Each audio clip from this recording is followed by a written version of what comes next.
General, you talked in your opening statement about the cooperation and the coming together of our adversaries.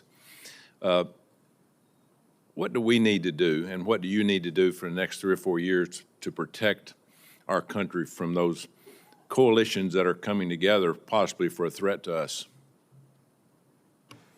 Senator, first, we need to continue to work on our ability to detect their activities.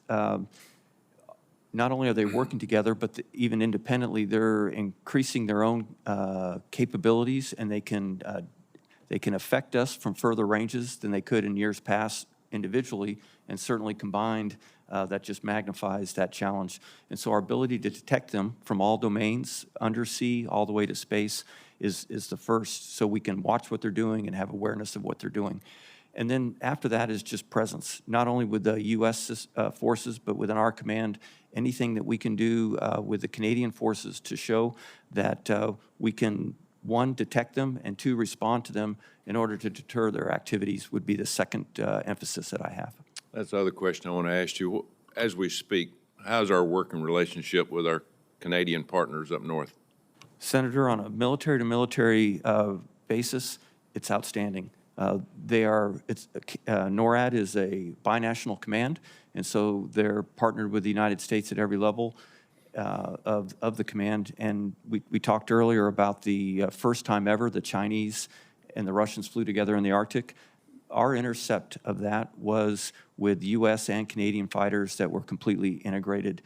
So at the mill-to-mill level in NORAD, it's excellent. And then also between NORTHCOM and CJOC, the Canadian Joint Operations Command, there's several times where we have Russian or Chinese ships out in the Arctic that are being patrolled by the Canadians out of U.S. bases to build that strength and relationship we have. Yeah, speaking of the Arctic, do we actually have a icebreaker that works now?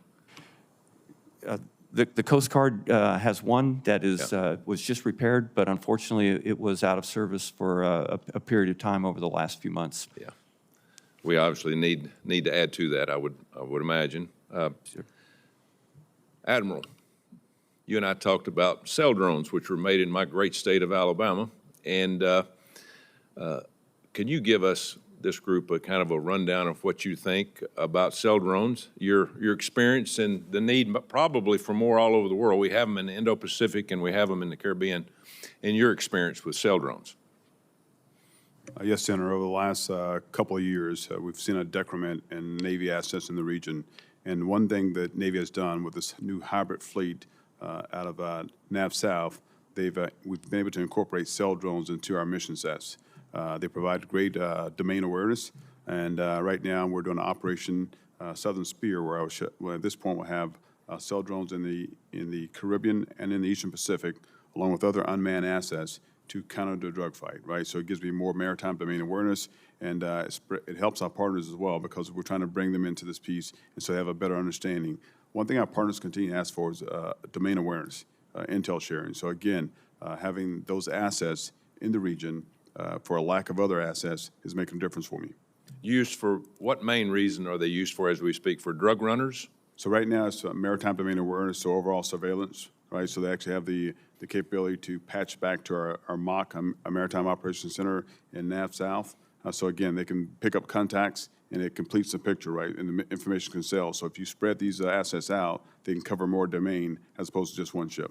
Yeah, as we speak, how many do you have operable in the Caribbean? So right now I have 8 operational in the Caribbean and 3 in the Eastern Pacific, and more flowing in. So I have a total of 20 here in the next couple days. That's great. Well, we appreciate what both of you do, and anything we can do to help, let us know. Thank you, Mr. Chairman.